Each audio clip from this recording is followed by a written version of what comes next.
All right. Good morning or good afternoon, depending on where you are. Thanks for being patient. We were working through a little technical hiccup, but I think we've got it smoothed out, and we are very excited to talk with you guys this afternoon. So my name's Tracy Martin, and I'm the Director of Dealer Development here at Aeroseal, and really looking forward to hosting this panel discussion today. We have a panel of really awesome people. They've got some great things to share with you guys. So purpose of today, we're about 7 weeks into this COVID pandemic, and it seems like so much all around us has changed. And many states across the country are getting ready to open back up. And, we're all kind of scratching our heads thinking about what does that mean? And what does business look like tomorrow? How different are things going to be as we kind of relaunch and reawaken? So we have 4 industry professionals with us. We're going to dive into this topic. We have some questions for each of them to answer for you. And I know these guys pretty well, so I can assure you that you're in for a treat and you're in for some very valuable discussion. So what I'd like to do real quick is just give you kind of a breakdown. We're going to introduce the panel team to you. Then we're going to let them kind of introduce themselves a little bit further very quickly. Then we'll dive straight into questions, and we're going to save time at the end for question and answers from everyone in the audience. So feel free to send your questions in early and all throughout the discussion. Want to make sure we have those when we get to the end, okay? All right, so let's take a look at our esteemed panel. With us first on the left there, we have Mr. Russell Harshman, who is the VP of Sales at 1 Hour Myrtle Beach in Myrtle Beach, South Carolina. They've been part of the Aeroseal family since 2014, and they are one of our fastest growing dealers. Russell is just one of the most likable guys that I think I've ever met. His enthusiasm is super contagious, and he's never short on words. He's always got lots of great ideas. Russell, go ahead and tell the group a little bit more about yourself. Thank you, Tracy. Some of the things most people commonly know about me, I grew up in a heating and air company that my dad owned. He was a really good technician, just wasn't a really great salesman. Once I entered the industry on my own, I quickly learned talking about additional products and additional things was something that made me additional money, and it made me into not only a great salesperson, but further on into management, and now managing sales. So any additional add-on systems, I'm always really enthusiastic about, and I love participating. Thank you for having me. Awesome, thank you. And next we have Miss Kelly Lammert, who is the owner at Iron Fireman in Wales, Wisconsin, which is just outside of Milwaukee. They have one of the coolest branding stories I think I've ever heard. Their company's been in business for 103 years. I watched a video about the history of their brand, and they even advertised in the Saturday Evening Post. How cool is that? Been part of our Aeroseal family for just a little bit over a year, and man, they are growing exponentially and doing an awesome job. So we're really excited to have Kelly with us today also. Kelly, tell the group a little bit more about yourself. Thank you, Tracy. And it's a pleasure to be here today. I think this is going to be a great conversation. As you mentioned, we have HVAC as well as duct cleaning and duct sealing. We are a family-owned business. We have 7 children. A couple of them have decided to go into HVAC, so we're excited that we have that next generation. And we are very community and customer oriented. That's our focus, is our community. And I'm really anxious to hear some of the feedback that we're going to have today. So I'm looking forward to this. Awesome, awesome. All right, and next we have Rob Buonamo from Cohen in Charlottesville, Virginia, who also is the HVAC manager there. They are a heating and cooling company. They've been part of our Aeroseal family also for just over a year. And Beck Cohen has been in operation since 1955. And they even have a really cool landmark or iconic barn in their town that has their brand right on the side of it. So that's kind of cool. And Guys, I got to tell you, Rob is, if not our most engaged, one of our most engaged dealers in the network in terms of driving peer-to-peer mentoring and peer-to-peer networking. So, man, I'm really excited to have Rob in the conversation as well. Rob, tell me a little bit more about yourself. Well, like Tracy said, my name is Rob Bonomo. I've been in the HVAC industry since my father threw me in the shop when I was about 12 years old, 3 days a week in the summer, fabricating, and then I went into install. And he too was very good at his job, but he was a tin knocker. He was a salesman. He didn't do any technical work. So I went to school for line voltage, low voltage, refrigeration, and eventually became a service tech. And now I am the manager at Beck Cohen. We are also very engaged in our community. We do 12 systems a year for free, one a month, with a local with a local company here that helps people who can't help themselves. So we're pretty happy to be doing everything we can for our community. Thank you, and thank you for having me. Yeah, great. All right, and last but not least at all, we have Jorge Salas from Atlas Home Energy Services in Frederick, Maryland. And they have been part of our Aeroseal family since 2013. The company itself, Atlas, was founded in 2009, and they're all about the whole house approach, or treating the home as a total complete system. And they're laser focused on energy efficiency. Jorge has a true passion for what he does, and I think he has one of the best senses of humor that I've ever met. Right? So, Jorge, tell me a little bit more about yourself. Yeah, so I joined Atlas basically fresh out of college about 8 years ago. At the time, I was just a tech. Basically, they were doing some Energy Star inspections, and it was a small company. We were basically just, a few guys working at a warehouse with one installation truck, and they trained me as an energy auditor. And so I got a chance to do like hundreds of energy audits, basically get to learn residential construction, residential energy efficiency. And since then, we've basically expanded to have a full fleet of spray foam trucks, duct sealing, all types of services. We're pretty much like one of the bigger companies in Maryland at this point that does what we do. So yeah, I've been around for about 8 years, so pretty a good amount of service experience at this point. All right. Good. Well, thank you guys so much. Let's dive in. We got a lot of great questions. Okay, so first question, I'm going to try to move this so everybody can see. What has been your single greatest challenge during this crisis? That's a big question, and I'm going to start with, I'm going to ask Kelly to start us off. Well, I think the crisis for us really is, as well as probably most people, is how do we continue to bring money in the door? How do we continue to get business, or at least book it in the future? And that's been our priority, making sure our customers are comfortable and making sure that they know that if they want us in their house now, we're going to do everything that we can to keep them safe and keep us safe. But really, it's been making sure that we have money continuing to come in so that we can continue to employ our employees. And we've done that through, for us, it's been communication. We're just making sure that we are staying top of mind with our customers. We're communicating with our employees. We're still sending out our flyers. We're still making phone calls. We're still letting them know that we're here. And if they're comfortable with us being in their home right now, we'll be there. And if they want to book it for later, we'll book it for later. We're really leaving it up to them. Our state in Wisconsin, we have been shut down since March, and our governor is keeping us shut down to the end of May.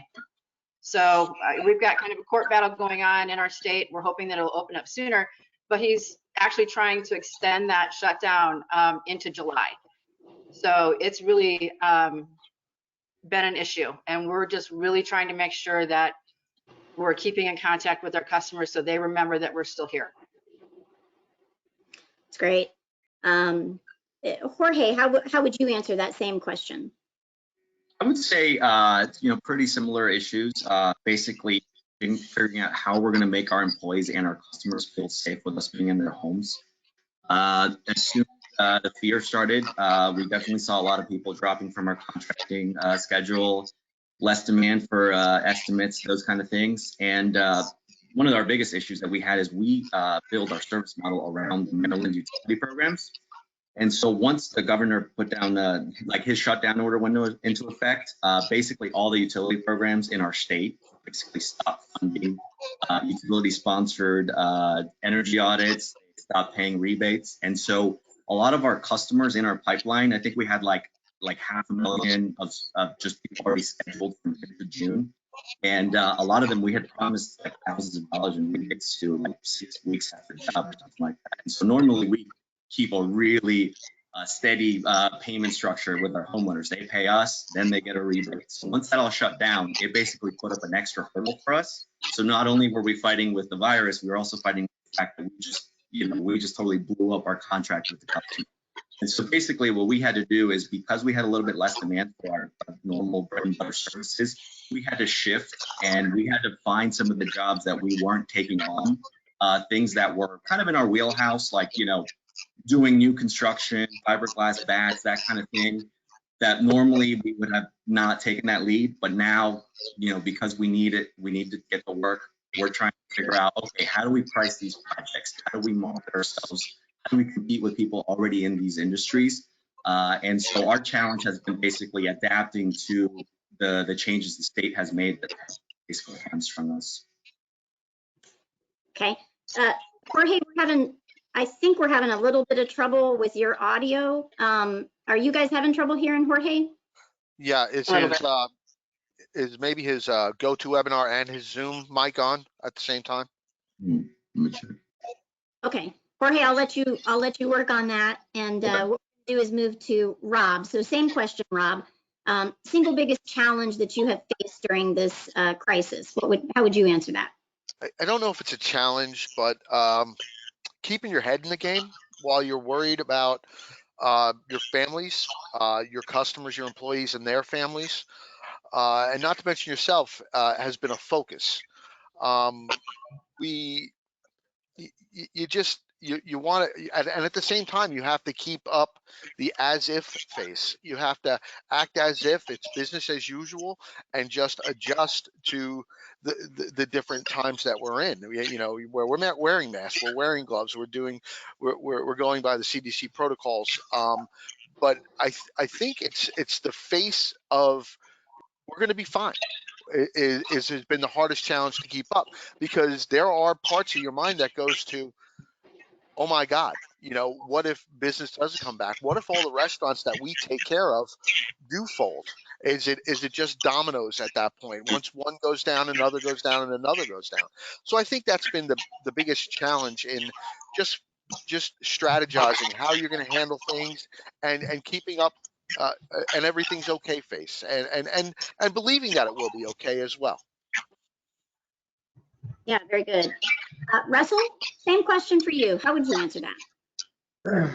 Myrtle Beach is an interesting place that's very dynamic in the tourism, short-term and long-term. So when the city came out and closed the hotels on the beaches and closed all the restaurants in the city limits, right at the same time, we're accustomed to all of our short and long-term tourism coming in. It put the brakes on a lot of things for us. It made it difficult for us to set the appointments that we would normally be setting, as well as a lot of people who had already predetermined their appointment slots.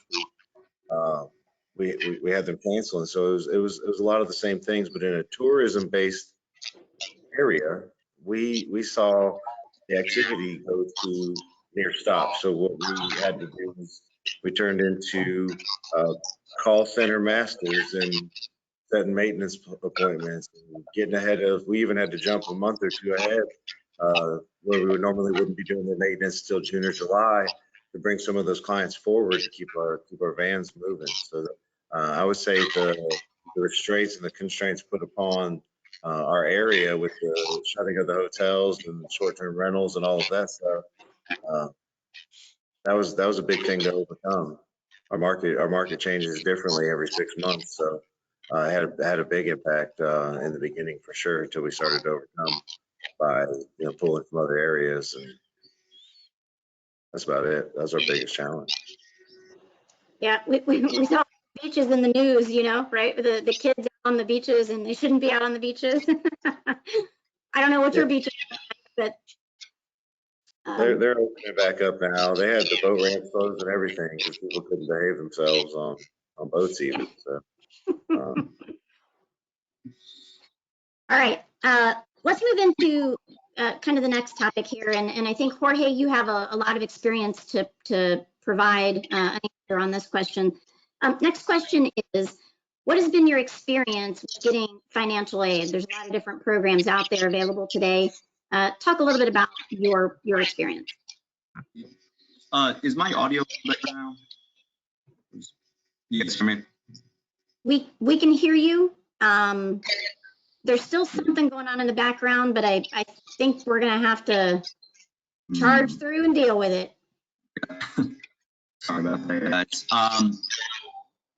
Yeah, so you know, our experience, we've been successful securing two separate loans. However, it has been difficult. Basically, we've had to be ultra aggressive with it. When we found out the PPP was going to be available, we essentially started calling our bank like a week beforehand and just following up every single day and just being aggressive because basically we wanted to stay on top of what forms were required, what changes were coming down from the SBA, because they basically were changing the requirements all the time, even up to now. And so by doing that, we were able to basically get our application in like a day before everyone else. So that really helped us in the game and be able to secure the loan from them. It also helped that we went with a local bank that we had an existing relationship with, because I know a lot of the big banks right now, they the loans coming out to $10 million to some of their guys, and they're also just getting slammed with requests. And so the fact that we went with a smaller bank who wasn't allotted as much money, but had that relationship with us, and then the fact that we were aggressive with them and we basically were like screaming like, give me money, give me money.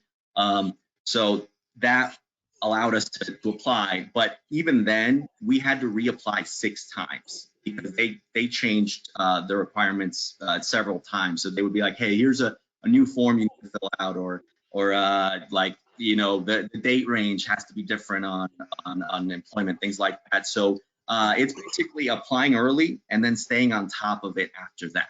We had a similar experience with the EDIL grants, where again, applying early. There's a couple of loans that we applied for in Maryland that we haven't heard back from yet, but I know with those, they've already said, like, if you didn't apply within the first or second day, you're not going to be getting that. So I would say my advice, you know, for companies that are still trying to kind of navigate through this process and are just starting, I would, again, apply really early, be really aggressive. And then I would say probably one thing we didn't do that well is we didn't really show our actual revenue loss as well as we could have. I think when we first went in there and gave evidence to why we needed the loan, we said, hey, here's the shutdown order from the governor, and you know, we're shut down. Instead, we really should have provided, you know, the accounting that showed, hey, here's our revenue loss, right? So, you know, we're at least 20% drop in revenue. I've heard that's kind of like the magic number. If you can show that to a bank, they're going to be more willing to work with you, and they're going to be more willing to, at least you're going to get a shot at securing the loan. So that's pretty much our experience with that. Yeah, that's a lot of really good information, and I think we've heard one of your points from a lot of other dealers as well, the connecting to a local bank instead of trying to work with one of the bigger banks. There seems to be more of a black hole with the big banks, and that having that local connection really seems to make a big difference. So yeah, thanks for sharing that. Okay, let's jump into our next question. Adapting and overcoming has been key for all of us during this pandemic. So what kind of changes have you incorporated into your operations? And we're going to start with Kelly. Let me pop you up here. So Kelly, would you lead us into this topic?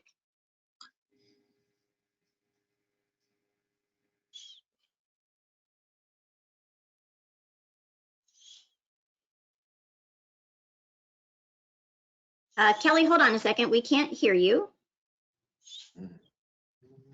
Okay, Kelly, let's try that again. Lead us into this topic, please. Okay. I was just saying that one of the things that we've had to do is that we have done is we've given our employees the option, the ones that are in our office, to work from home if they so chose to, because we have had people that have had past health issues and didn't want that to expose them. So what we've done is we have taken those people, set them up at home, given them access to our software system. And instead of doing what they would normally do, you know, we have people that are somewhat assigned to specific things. Some are doing preventative maintenance, some are working with the install crews, some are working with service. And so what we've done is we've taken all these people and we've essentially created a call center. And all they do every day, all day long, is call customers. And they're either booking appointments for the customers who want to work and want us in their home right now, or they are booking appointments for the future. And it's been kind of definitely a transition, learning how to communicate via Zoom meetings, really trying to keep in touch, because I think when we're in such a weird situation, I think that employees tend to feel less connected, and maybe things aren't going like they're supposed to go, or the way that you set them up in the past. So we really just, again, tried to communicate with our employees, and we are pushing that phone center to make sure that when this stay-at-home lifts, we've got a really good book of business moving forward. Yeah, that's really important, staying connected, keeping them top of mind. Russell, let's move to you. Same question.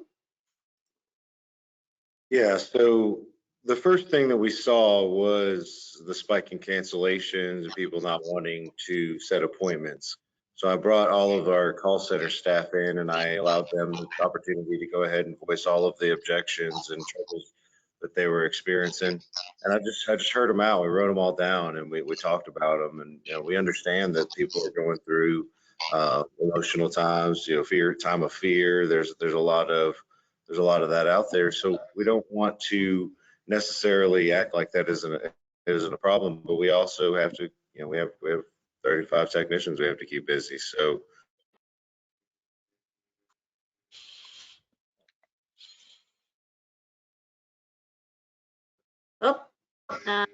We may have lost Russell. You gotta love technology, guys, right? This is just like Jamaica again. I know. Russell's back. All right, let's Russell, you glitched out on us. Back. Get personal protection equipment, taking pictures, of what we look like in all of our attire, emailing it to our entire base, giving them that level of understanding that we are here for them. We're essential business here in South Carolina. So, but overall, starting at the call center, continuous blast of information to our client base, getting the technicians to where that they were comfortable coming to work. I know that some people have had challenges with that side of it, and we started early with Zoom meetings and every single morning they got an update and a piece of comfort before they went out to somebody's home, we talked about it openly. We didn't have anybody want to stay home because we talked about it all of the time, but just continuously striving to get into people's homes and getting technicians to feel comfortable coming to work was a big thing for us. And then Rob, same question for you. What are some ways that you've been able to adapt and overcome, and what changes have you made? Well, the first thing we did was half our staff in the office is working from home. It's making it easy for us to socially distance from each other to keep each other healthy, because if we go down, the ship's going down. And also we're having Zoom meetings with our customers, but also our staff. And where we had a meeting maybe once a week with our staff and our techs, we're having multiple times a week just to keep them feeling good about things. And like Russell said, we're giving them good pieces of information and making them feel safe to go into other people's houses, making sure that the personal protective equipment is at the front door and ready to go, boxes of gloves, boxes of masks, anything they need, and also anything they request, we're making sure we have for them. We've also not allowed our technicians into the office. They come to our vestibule.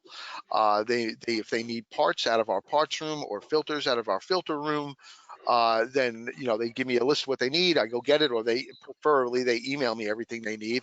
I collect it with while I'm wearing gloves and spray everything down, so we know that they're getting clean items to put clean items in the customer's home. So it's really just a matter of making everybody feel comfortable. Yeah. And I'm gonna go just a tiny bit off script, and Jorge, I'm gonna call on you, because when we were preparing for this discussion, I think you shared a really cool story about one way that your company has adapted and overcome. Many of us, I heard many of you mention it, are doing virtual appointments with customers, and I know each of you kind of said that you've incorporated that change. Jorge, could you talk about an estimate that you had just done for a customer recently, and how you may make this a permanent change in your company? Would you talk about that? Yeah, absolutely. I mean, at first we were a little bit worried that video estimates wouldn't really work for a lot of our work. It requires a lot of details that we didn't know if homeowners were going to be able to be capable of paying for us. And then I did an estimate recently with older French lady, and I called her. I said, "Are you willing to go up in the attic for me?" She was like, "Yeah, of course, of course." And so she's telling me all the comfort issues she's having. I have her go up in the attic with her iPhone. I have to show her, like, "Hey, here's how you flip the camera."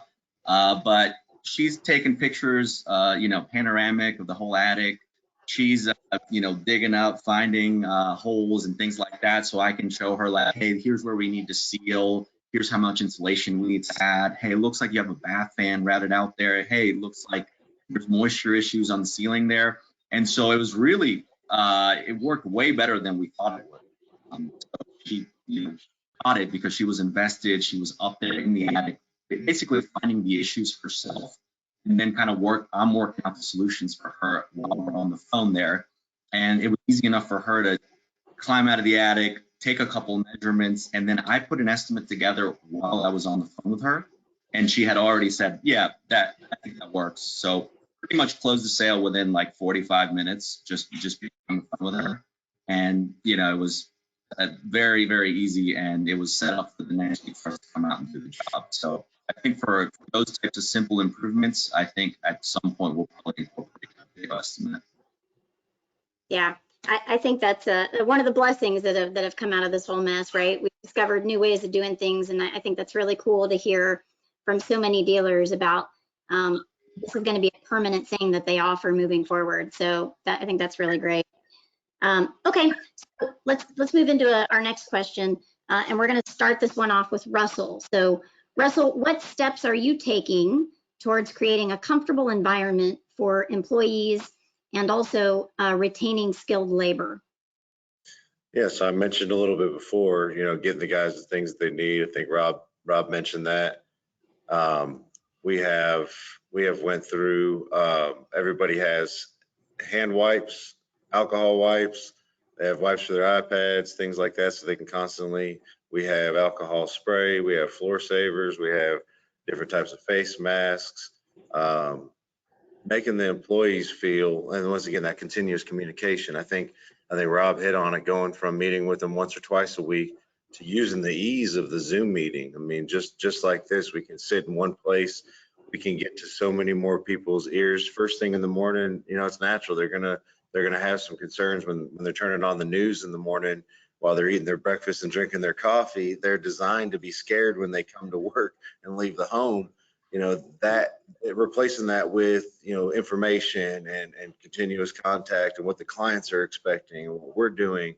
I mean, going into 4 people's home is no more dangerous than going into the gas station to get a candy bar at this point, when there's going to be 4 or 5 people in there. So using that mentality, we're interviewing the clients. That's a part of their job notes, that they have been asked those questions and the answers given to them so that they understand. And like I said, we were very fortunate. to keep our staff engaged the entire time, and get rid of that fear. And I think it wasn't just because we said to come to work, it was because we paid attention to it every single day. And that comfort level has driven us through. And I mean, everything's fine. Everybody's where they need to be. Yeah, and I got to say to the audience, everybody listening, we originally wrote this question a little differently, and we assumed that you know, in our industry, we always struggle with finding and keeping good skilled labor, right? And so initially we thought, hey, under this pandemic, this has to be a concern for so many business owners and managers. And everybody on this panel kind of said, that's not really our concern. We're more worried or focused on creating a comfortable environment for our employees so they stay with us. And I thought that was, I mean, everybody on this panel kind of shook their heads and said the same thing. So I think that's really important to understand that difference. And they actually asked us to rewrite the question, so we did. Go ahead. One other thing that we did, and this isn't, we did this because we had some employees that with our cancellations, our production type employees that weren't as busy. They weren't getting the 35, 40 plus hours that they're accustomed to. So besides the stimulus, we also, last pay period, we took their average hours per week and we matched their hours to make sure that they were able to meet their needs with their families and keep them in place. And that was a financial decision that we were lucky to be able to make, and it cost several $1,000s. But in the end, everybody, you know, the loyalty that we'll get back from that's also going to be huge. So we knew what we were doing with that. But yeah, just paying them what they were making, you know, average per week, even in the time of the pandemic. We also, to keep everybody in the office and feeling safe, we also provided lunch for everybody each day.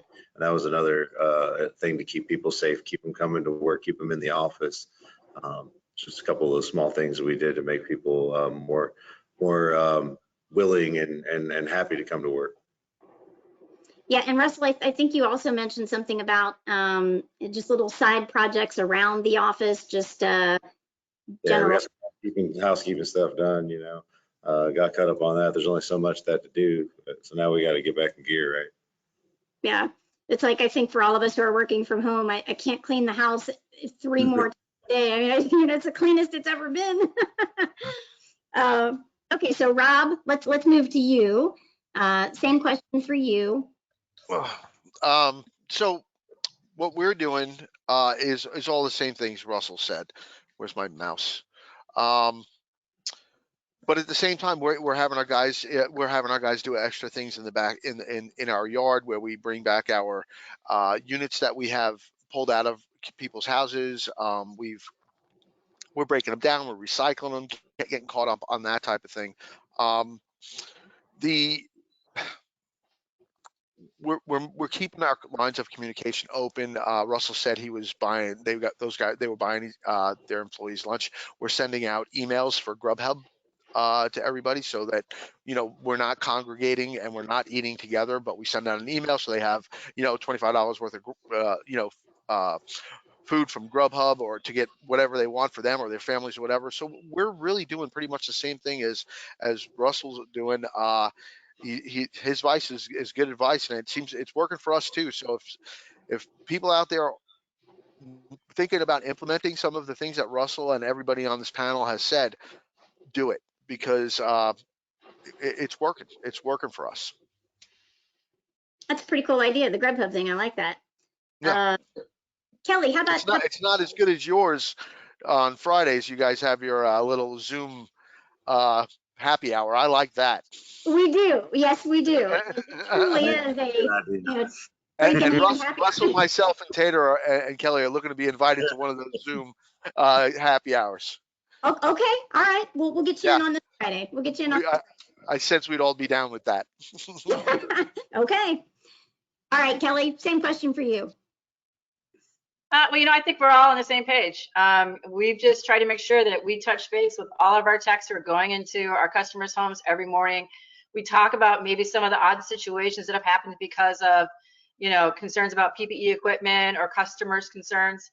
And we also have really worked hard to make sure that, especially for our younger guys, some of our install guys, that we're creating work for them.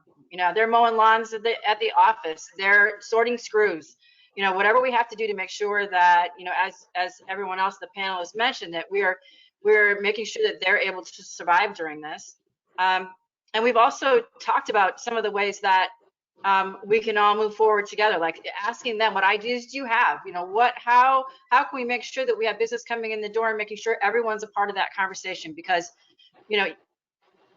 the youngest kid on your crew, your 18-year-old guy might have a great idea. And so it's really been, I think, a really positive thing, because it makes you feel and makes them feel like we're all in this together. Like, it's not just us telling them what to do or what we think should happen. It's everybody as a group feeling like we're going to survive this together as a group. And it really, I think, has solidified us as a company. Yeah, that, again, lots of blessings have come out of this, I think. So that's great. Okay, we're going to jump into another question here, and Russell's going to answer this one for us. So, the 1 Hour franchise is known for having lots of processes, KPIs, things like that in place, lots of systems. And so many of us have had to kind of hit pause and, how do we redefine what success looks like as we come out of the other side of this pandemic? So the question is, how have you at your company, how have you adjusted your key performance indicators to redefine or track what success looks like as we face the rest of the year? So we decided early on that reprinting a message of, things are going to be different through the pandemic, it would be harder to recover from that. So what we did is we just didn't print the message as much. We talked about serving our clients, making them feel comfortable, still doing the things that we would typically do to create as much normalcy, but without really altering the message. We just took the urgency off of it, because we didn't feel like, what we didn't want to do is we didn't want to have the technicians feel pressured to go do something, or to feel compelled to do something that maybe doesn't need to be done right now while people are struggling. So we actually seen the opposite effect. We've seen more people helping more people through the month in taking some of that expectation off. But overall, I mean, we did very well through the pandemic, and I'm okay with saying that, because even though we didn't meet call expectation, teaching the technicians to do more and to serve the client and to spend more time on the call because we didn't have as many to run, we've seen great results on that side of things. And looking back at it now, we can show them that, yeah, KPIs, they looked great last month across the entire company, because I think we took the right approach towards it, and the ethical approach, by not presenting them with, hey, your average ticket's low, or hey, I need these type of sales today. It was, hey, let's go out and put the ingredients in, let's put the work in, and let's take care of our client base while everybody's kind of going through these times. But nonetheless, we still got amazing results from doing that financially. So yeah, and I don't want to speak for you, but the way you kind of answered this question yesterday, correct me if I'm wrong, was essentially, we're not changing the KPIs, we're not changing the goals, we're not changing that because it sends a doom and gloom kind of message. Let's kind of focus on it a different way. And like you said, the results will come, but we're not going to change what success means at our company. Is that kind of what you were? Yeah, it's so hard to get everybody on the same page as far as expectations in their job, and to get that memorized, and to get that, to change that message, because the world's changed around us a little bit. We felt uncomfortable with that. We felt like it would be harder to get us back on track. So rather, like I said, rather than changing the message, we changed our activities, and once again, excellent results. Yeah, that's great. Okay, Rob, you're going to lead us off on this next question. So let me get you up on screen here. Okay, so how have you adjusted, similar question here, have you adjusted your message to homeowners and clients? We've definitely adjusted it. So every time every install and every service call, I send out a letter that outlines our protocol and safety procedures. And it's really just to assure our customers that we have that their safety and their health is number one priority for us in our home. And we let them know what we're doing in the office for as far as social distancing, our protocols in the office, our protocols and our interactions with our service techs and install techs. And we wrap that up into a nice, fairly short one-page letter that we send out to every single customer every time we go out, just so they know what's going on. And it was very well received. You send out emails and you're lucky if you get 5%, a mass email, you're lucky if you get 5-10% back. We've got a 25%, 30% positive reaction through our emails from our customers. So it worked pretty well, and everybody read them, but 30% actually replied back saying thank you. And yeah, because of the protocols and procedures that you're putting in place, we're okay to have you in your home. Now, were there a couple of people who wanted to reschedule? Absolutely. And that wasn't a problem for us. We felt we gave them a date, a tentative date that we thought might work well for them. Maybe it was 30 days out, maybe it was 2 weeks out. And then some, but not one of them said, you know what, we'll call you when we're ready. We got the dates on the schedule, and then we'll give them a call, a couple of days beforehand, and ask how they're feeling, ask how their families are doing. Like I said before, when I was a service tech, I had a notebook, and I had notes on every one of my customers. I would look at my notebook to see where I was going. I'd see what the dog's name was and stuff like that.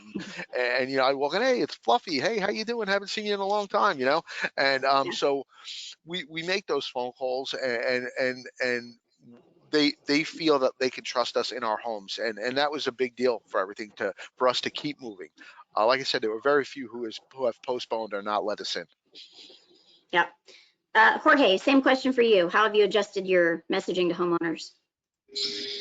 Yeah, I would say, at first, I would say we didn't have the correct message just because we didn't really know what our approach was going to be as a company. It was from those last couple weeks in March where, like I was mentioning, there was a lot of fear from our in-house employees and from our customers. So we weren't really sure, like, hey, are we going to just kind of shut down, ride this thing out, or going to, try to persevere through this? And so once we kind of, we realized, like, hey, this is the new normal. Like, we're going to be working in this environment for like 3-4 months. We don't know how long it's going to last. We can't just, shut down and expect to be the same company on the other side of this.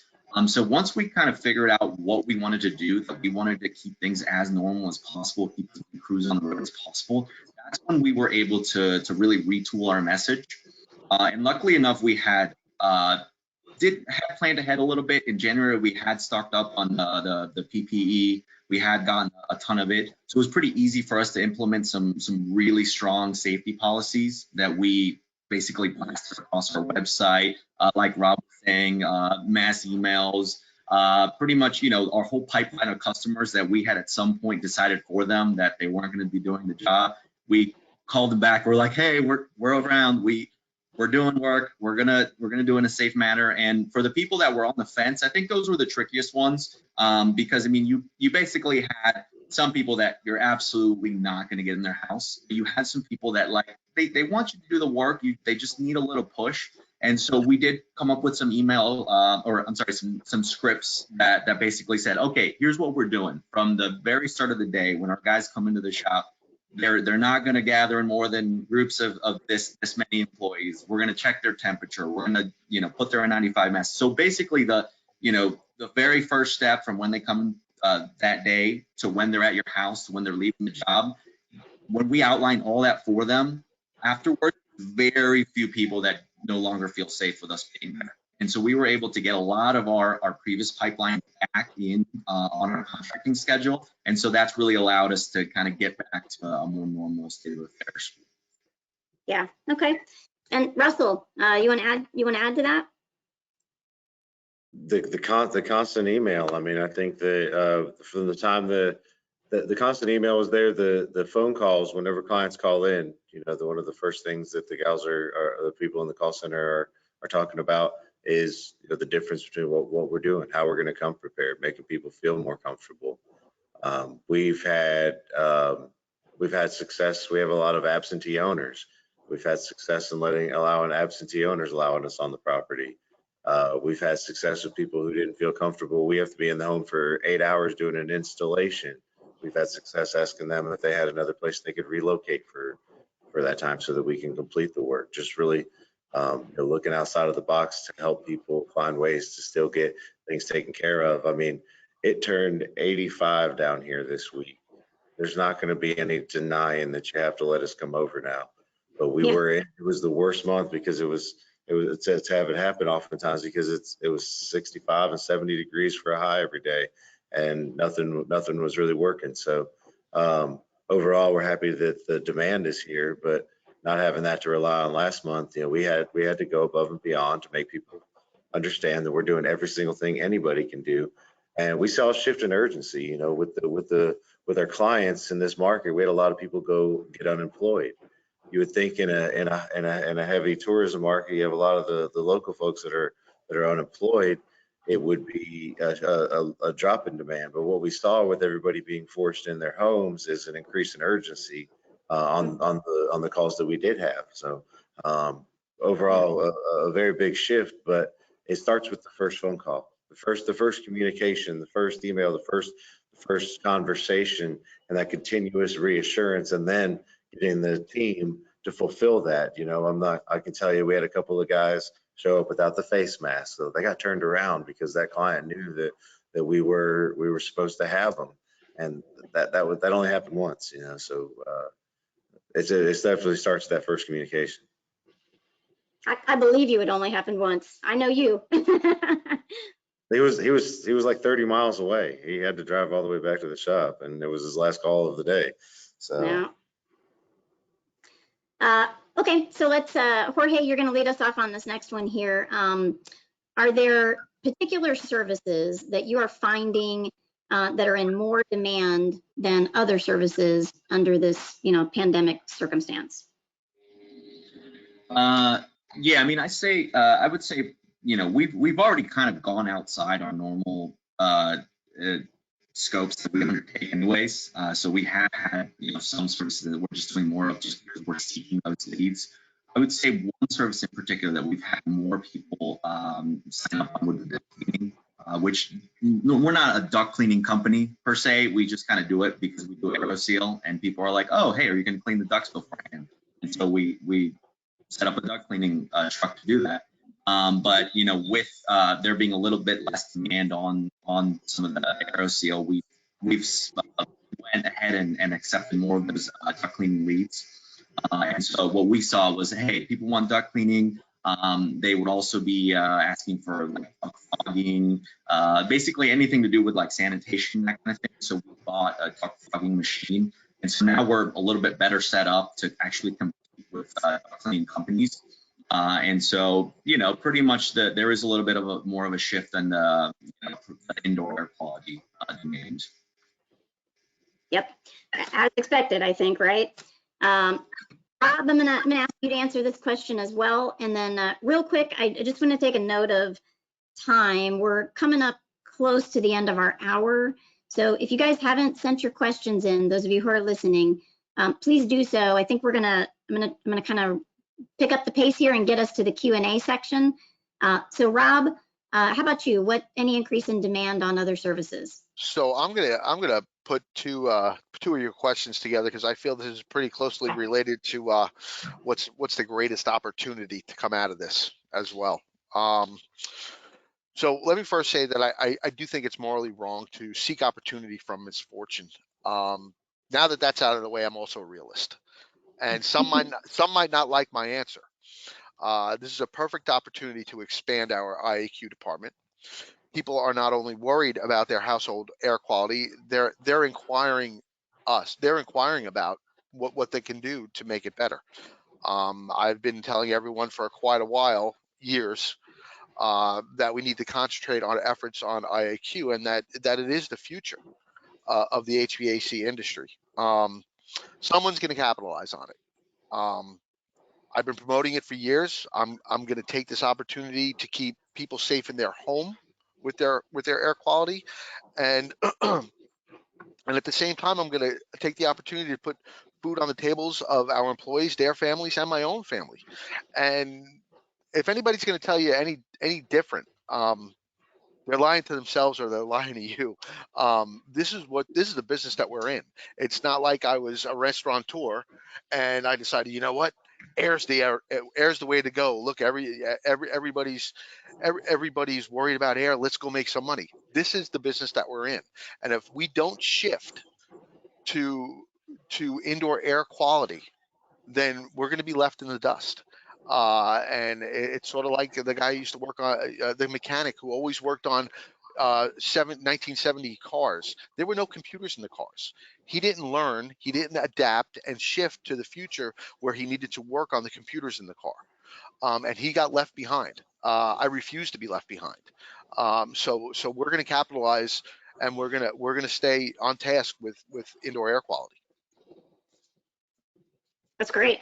I like it. I like your answer. Me too. Okay.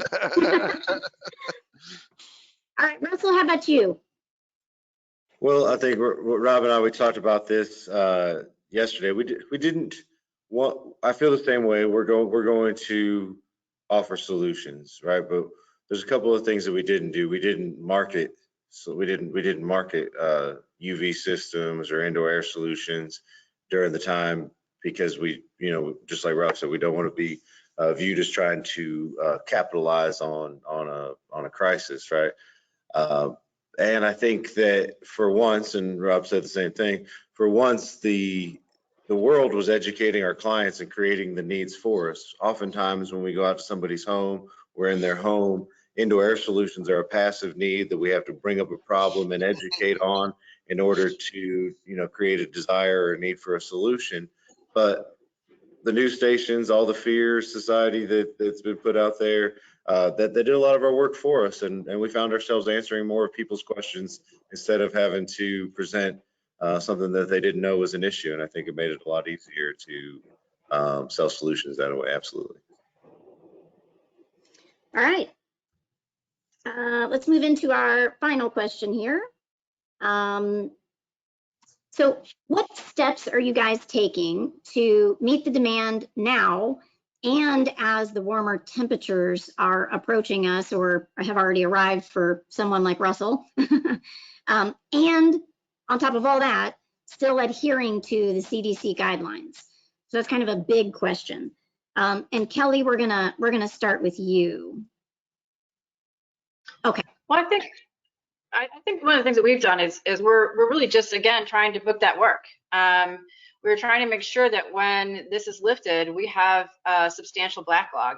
And we know, and we're communicating with our customers, that once this thing is lifted, and I think there are some states that are, working kind of business as usual, but our state has been the exact opposite. We have our HVAC side of the business was deemed essential, obviously, but the duct cleaning and duct sealing is not essential. So we've been doing, as time is progressing, we're doing more and more duct cleaning, but everything else has been kind of shut down. So really what we're just trying to do is make sure that we have as big a book of business as we can have when this is over. We've actually bought additional duct cleaning equipment because we do a lot of duct cleaning, so that we can make sure our customers are not waiting until September because we have such a big backlog.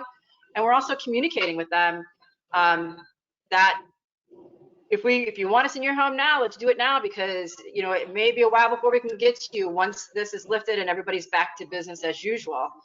And we are big IAQ. We've always advertised, the duct cleaning, the duct sealing, the UV lights, and we have continued to do that. And we've had a tremendous amount of people calling us and asking additional questions about those UVs, asking if we can disinfect their ducts. It's really been interesting, their response. We're just, again, keeping top of mind and making sure that when this is over, we're still following the CDC guidelines, which we're communicating to our customers, but also making sure we have that backlog. Yep. Russell, how about you?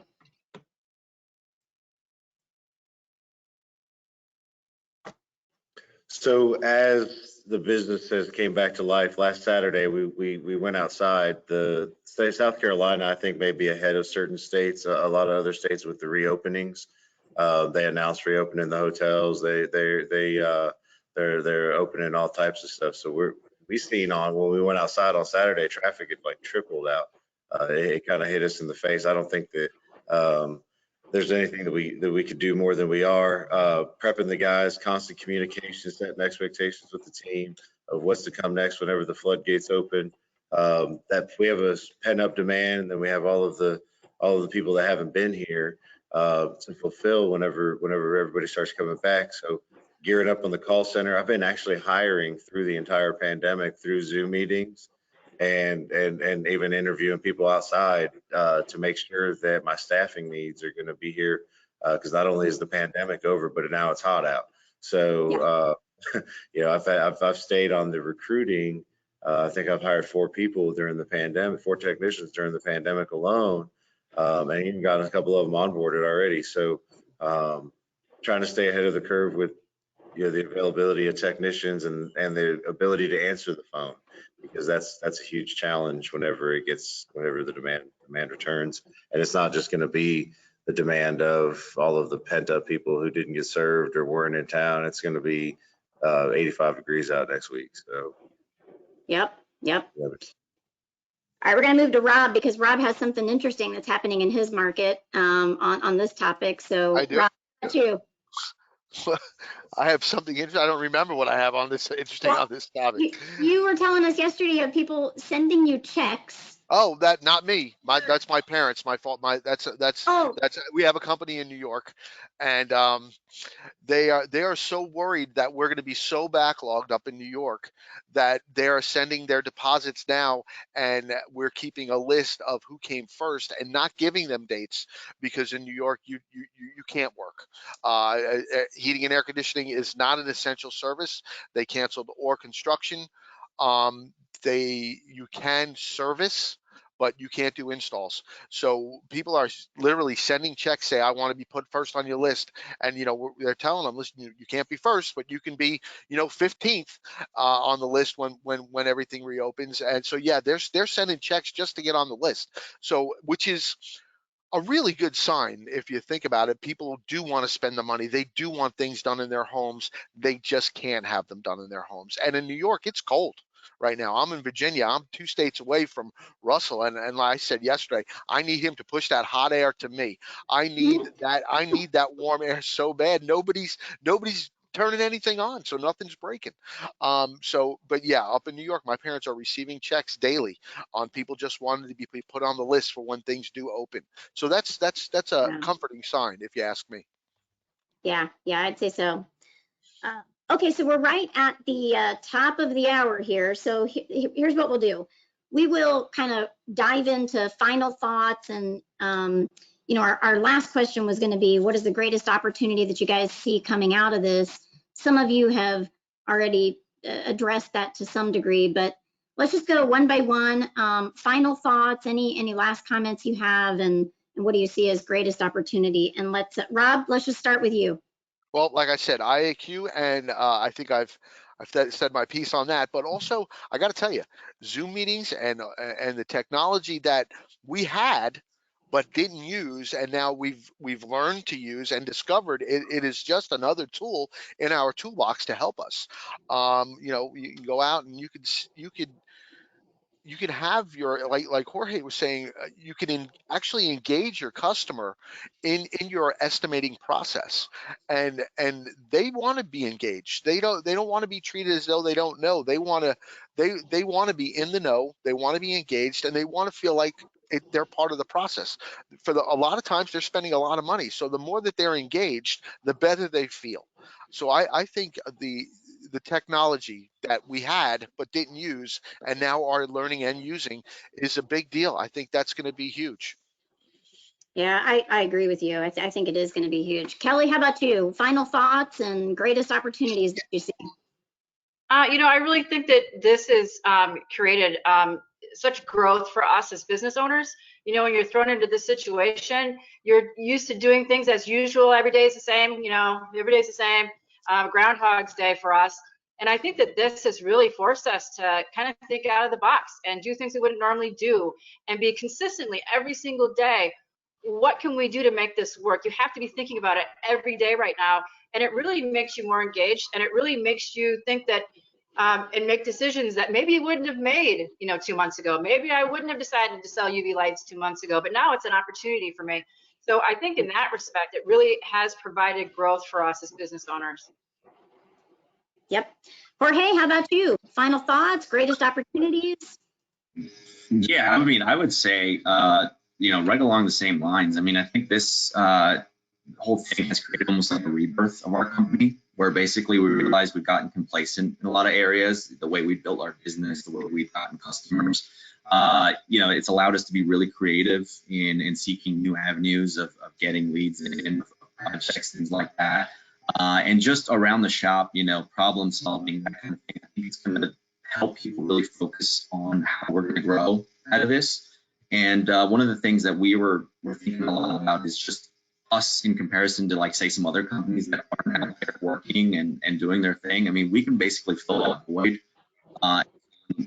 When everything comes back to normal, I feel like we're going to be stronger than we were coming in because we've just got a lot more tools in our belt.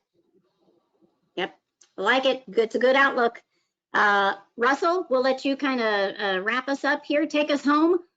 Yeah, one thing I keep thinking about is, all the things that we got to learn. This was unexpected. I didn't see this coming. I didn't believe it was going to get this bad. I didn't know what was going to happen next. We didn't know how to react whenever things happen. We got new problems that we learned to deal with.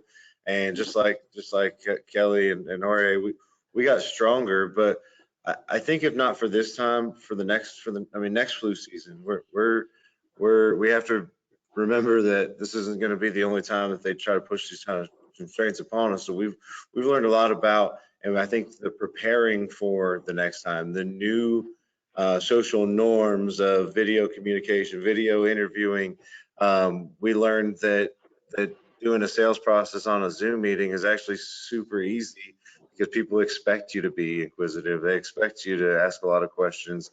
They get to be a part of it. It sets aside, and with us having a ton of absentee homeowners, it's another tool that we get to use in another area of the business now that these types of norms. Our team has gotten stronger from meeting each day and going through these trials together and sharing their experiences. So I think it's what we learned through what's happening and how we're going to use this, going forward. That's obviously going to be to our benefit, but also for the next time, because I think that we have to be aware that there's likely there's a good chance that this could happen again.